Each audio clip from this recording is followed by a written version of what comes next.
Este es un programa del Foro Permanente Mundial. Buen día, queridos internautas del Foro Permanente Mundial y la Voz del Derecho. Hoy tenemos un programa especial sobre el tema de revolución urbana que está planteando un sector de Colombia. Y este programa le damos un saludo especial a nuestra ministra ejecutiva que se encuentra en Barcelona, Alejandra Díaz, y a todo el equipo del Foro Permanente Mundial y la Voz del Derecho.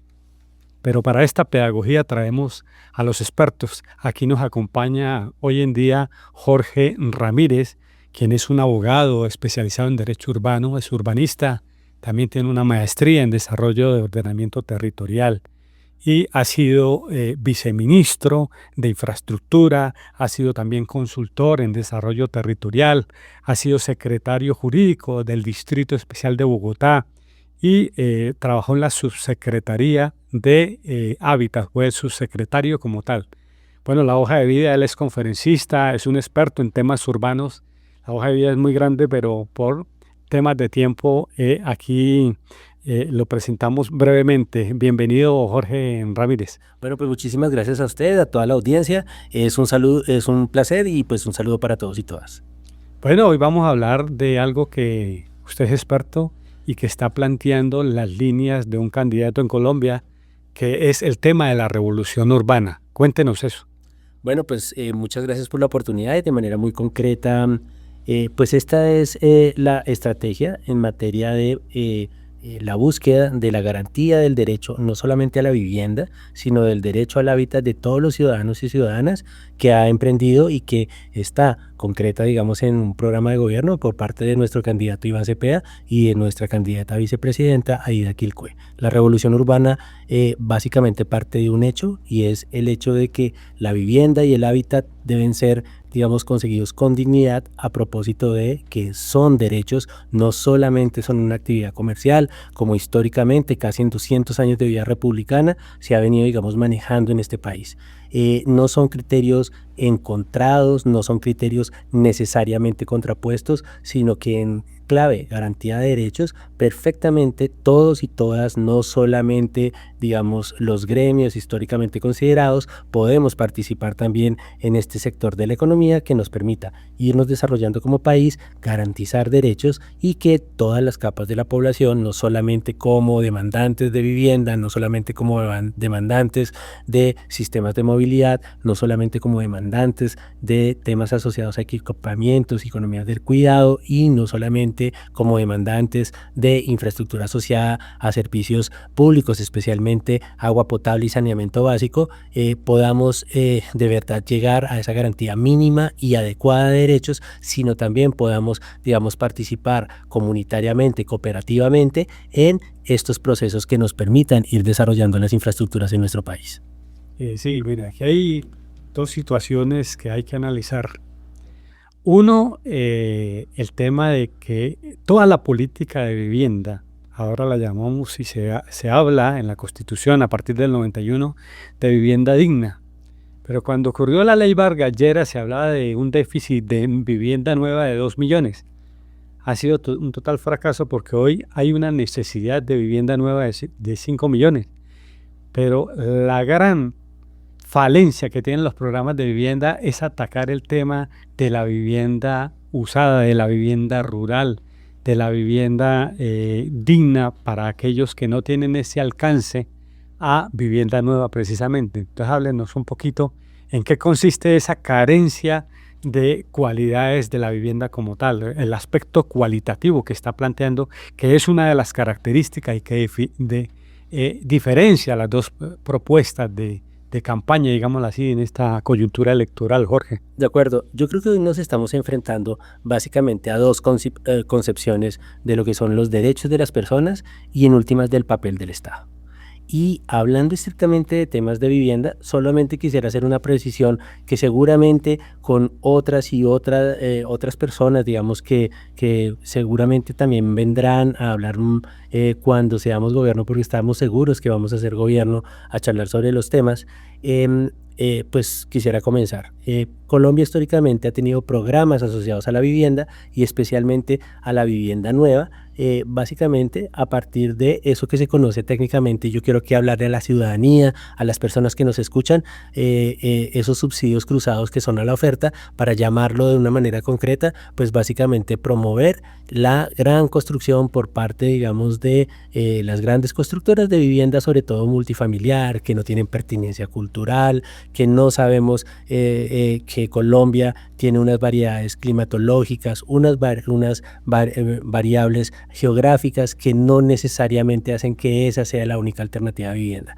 Pero en Colombia nunca ha habido, no lo digo yo, lo dicen los estudios, el último hace aproximadamente 4 años del Banco Agrario, nunca ha existido una política integral de vivienda. Existen normas de vivienda, un sistema nacional de vivienda, programas asociados a subsidios de vivienda, pero nunca ha habido una política. En una política, para responder su pregunta concretamente, lo primero que tenemos que atacar es básicamente los factores objetivos de las necesidades de los ciudadanos y las ciudadanas. Y hoy en Colombia, como hace 25 años, el déficit cualitativo, es decir, las viviendas que históricamente han venido autoconstruyendo o desarrollándose en los barrios populares, pero también de clases medias, porque la propuesta de nuestros candidatos también apunta a las clases medias, lo que busca es mejorar esos tejidos de esos barrios históricamente autoconstruidos, de esos barrios que también se construyeron de manera formal, pero que han venido viéndose deteriorados y donde la política pública no ha llegado. Eso se llama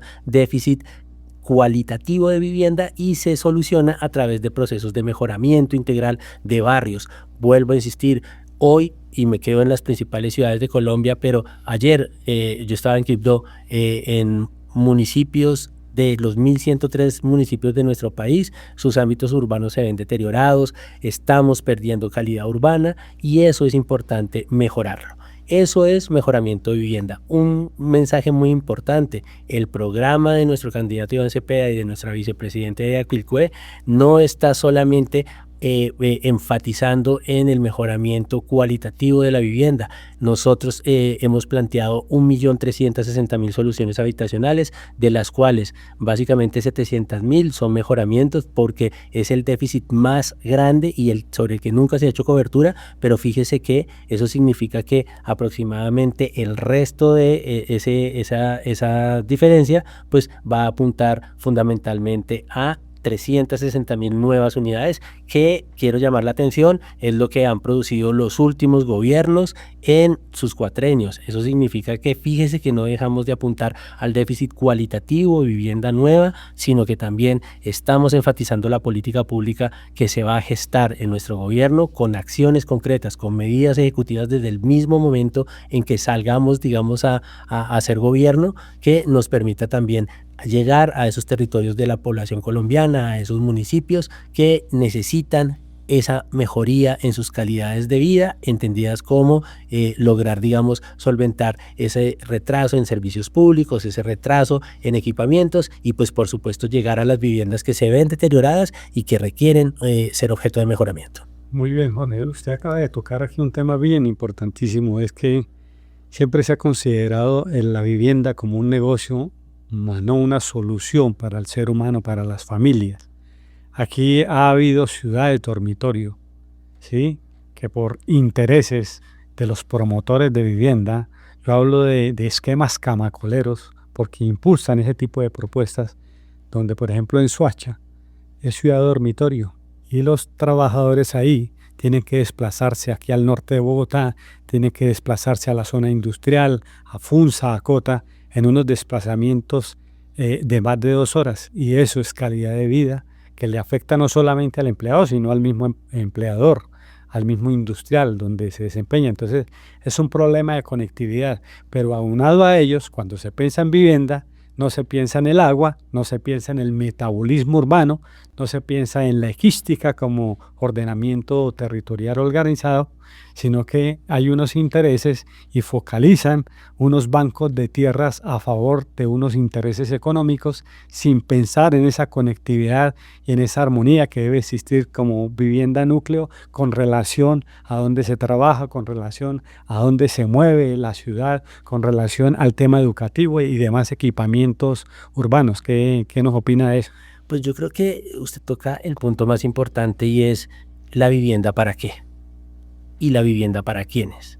Y creo que eso es un poco el principio filosófico del que debemos partir para concretar una política pública, que en términos muy sencillos y desde el punto de vista de la propuesta de nuestro candidato, pues apunta fundamentalmente a un asunto.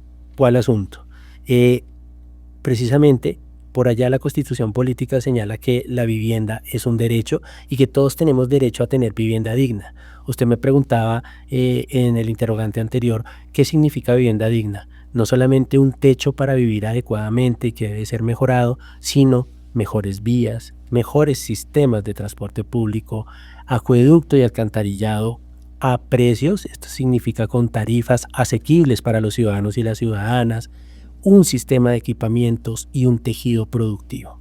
Cuando usted me cuenta casos como Soacha, como muchos proyectos de vivienda de interés social y vivienda de interés prioritario que en las grandes ciudades en Colombia han desplazado a las personas de más escasos recursos en proyectos multifamiliares sin mezcla de usos, con muy precarias vías, con muy precarios servicios de transporte, sin posibilidad de mezclar usos para que se genere un tejido productivo y un tejido del cuidado, con muy pocos parques y sin básicamente ese concepto que se conoce como seguridad humana, significa hacer vital el barrio, pues lo que estamos haciendo es lo que usted indica.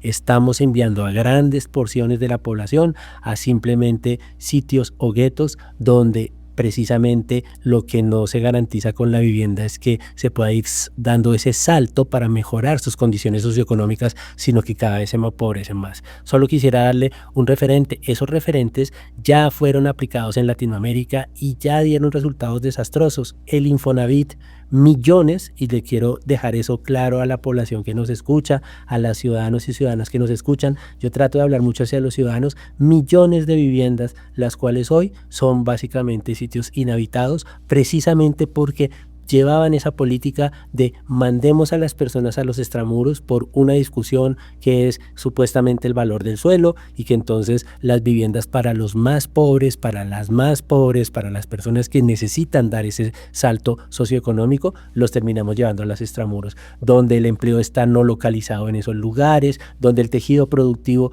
a propósito de pequeñas, medianas y microempresas tampoco se puede dar, donde no hay básicamente infraestructura para el cuidado, para la recreación, para la cultura, que pareciera que no son derechos y que hablar de recreación y de cultura para las personas, sobre todo para las personas que venimos de estratos populares, es un pecado o que estamos pidiendo mucho. Pues no, la política y una ciudad integral a lo que debe apuntar es a ello, a promover esa composición de diferentes actividades en el territorio y lograr inclusive que las personas puedan vivir en lugares donde no necesariamente históricamente hemos estado acostumbrados a que vivan, que es básicamente poder también interlocutar con otros estratos, poder tener localizaciones en otros estratos.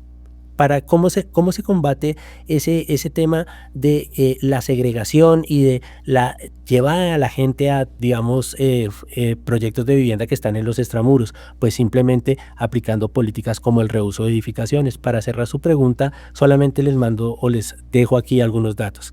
En casi todos los cascos urbanos de nuestro país, de las 100 ciudades importantes, existe mucho suelo público, edificios, no solamente áreas que no están construidas, que están en los centros de ciudades, en eso que conocemos los pericentros, es decir, cerca al centro, pero no alejados en los extramuros. La política que se debe implementar y que está puesta en nuestro programa de gobierno busca desarrollar esos inmuebles, esas edificaciones para promover vivienda, y no solamente vivienda para las personas más necesitadas desde el punto de vista socioeconómico, sino para jóvenes, clases medias. Los jóvenes de clases medias hoy no tienen alternativas de vivienda nueva, ¿sí? Para personas, digamos, nuevas familias, que conforman nuevas familias, que tampoco tienen esas alternativas y que, como ya he venido señalando, porque me parece muy importante las cifras, no tienen, digamos, nada que temer pese a que un poco la propaganda persiste en señalar que nosotros no queremos apostar a la vivienda nueva. Por supuesto que sí, más de 360.000 soluciones habitacionales para vivienda nueva, que eso es básicamente lo que se ha venido llamando el milagro de la vivienda nueva en Colombia en números, pero también queremos apostarle a 700.000 mejoramientos en barrios que también son de clase media. ¿Quién ha pensado en los barrios de las principales ciudades de nuestro país que se están deteriorando? No solamente en su estructura privada, sino en su estructura de lo público, los parques, los equipamientos, los andenes, las acometidas de acueducto, alcantarillado y electricidad. Y a eso es a lo que queremos llegar, a esos territorios es a los que queremos impactar, y por supuesto lo que queremos es mejorar las condiciones estructurales, físicas estructurales de la población colombiana, que permitan mezclar usos, que permitan lograr acercar también el trabajo de las pequeñas, medianas y microempresas, que son el mercado de barrio, que desapareció por estas políticas que usted señala, la zapatería de barrio, las actividades y el tejido productivo, que además garantizan que con un territorio vivo la seguridad sea una realidad, porque a punta, y discúlpeme la expresión, de bolillo y de solamente represión, no vamos a mejorar las condiciones de inseguridad en el territorio, no vamos a lograr que nuestros niños, niñas, jóvenes y adolescentes se alejen de las mafias delincuenciales, de microtráfico, sino logrando tejidos vivos en el territorio, que la gente se organice y que viviendo su territorio también pueda mejorar sus condiciones socioeconómicas. Jorge, sí, una última reflexión porque el tiempo es oro. Se nos pasa rápidamente el espacio que tenemos. Es que definitivamente, y usted como abogado lo sabe, la normatividad urbana tiene que cambiar precisamente por eso. Si hay un déficit cualitativo de vivienda, por ejemplo, el campesino que tiene una vivienda no tiene luz, no tiene servicio de energía, y para poder obtener el servicio pues se lo niegan porque no tiene licencia. Resulta que existe una consolidación urbana. En las grandes ciudades la mitad de los barrios existe incluso sin licencia. Entonces aquí se planteó como negocio también el tema de la renovación urbana, que es simplemente tumbar unas casas y construir unos edificios a favor de los proponentes. Pero eso no soluciona aquel reforzamiento estructural que necesita un usuario, unas familias, precisamente de mejoramiento de vivienda. Una última reflexión sobre esa normatividad, Jorge. Bueno, yo creo que esto nos lleva directamente a hacer una reflexión, y es no solamente en los temas, claro, de revolución urbana, de infraestructura, asociados a la movilidad, no solamente urbana, sino intraurbana, sino a los conceptos de vivienda rural y también equipamientos e infraestructura asociada, digamos, al hábitat rural. Y este gobierno busca consolidar lo que hizo el gobierno del actual presidente Gustavo Petro, que creo que ha emitido unos paquetes de normativa, no necesariamente reformas legales, pero por ejemplo que atacan directamente, y eso hay que reconocerlo, la primera de sus inquietudes. Se busca que se pueda mejorar y hacer vivienda rural sin, por ejemplo, requisitos asociados a licenciamientos en pues precisamente las áreas rurales de nuestro país. Eso es un salto conceptual y cualitativo muy importante precisamente, y por eso nosotros lo traemos y lo desarrollamos en la revolución urbana. Igualmente, pensando en, digamos, los procesos de renovación, nadie ha dicho que la renovación sea ni mala ni buena. Lo que pasa es que deben acompañarse de procesos de revitalización, de evitar que las personas que históricamente han ocupado esos territorios no puedan tener una solución habitacional dentro de ese mismo ámbito que se está renovando. Eso se llama revitalización, discúlpenme, urbana, con una concepción de, pues básicamente, urbanismo humano, que no sencillamente sea le pago y váyase de aquí, sino darles alternativas. Eso lo hace el sector inmobiliario todos los días en las grandes zonas que renueva. Hablando de alto standing, altos estratos, eso también se puede hacer con sectores que se quieren renovar. La política y la normativa, claro, necesita un cambio. De todos modos, y para los que quieran y profundizar en el tema, nuestro candidato Iván y nuestra candidata vicepresidenta Aida han señalado muy claramente que hoy, para comenzar este gobierno, estamos preparados con un paquete que ha venido allanando, digamos, el señor presidente Gustavo Petro, de medidas legislativas y reglamentarias y para poder avanzar con acciones concretas y con inversión. Nosotros, a diferencia del otro programa, hemos hecho los cálculos de nuestra propuesta, 700.000 mejoramientos y básicamente 360.000 viviendas o soluciones habitacionales nuevas, el resto en reuso, en revitalización urbana. Podemos avanzar con los recursos que tenemos. Quería cerrar simplemente señalando entendemos las necesidades del territorio, sabemos que no todos los territorios deben tener la misma respuesta, sabemos que existen necesidades de vivienda nueva, pero sabemos también que nunca se ha tocado y no se ha atacado eficientemente los déficits en mejoramiento, y ya entendemos que no es solamente mejorar la casa, sino mejorar el tejido urbano, y a eso es a lo que le apuesta este gobierno. Bueno, Jorge, le agradecemos mucho esas expresiones técnicas en este espacio. Y también decirle a nuestros escuchas que la revolución urbana no se puede dar si no existe previamente una revolución agraria. Un saludo a nuestro ingeniero del Control Master y hasta un próximo programa. Mil gracias.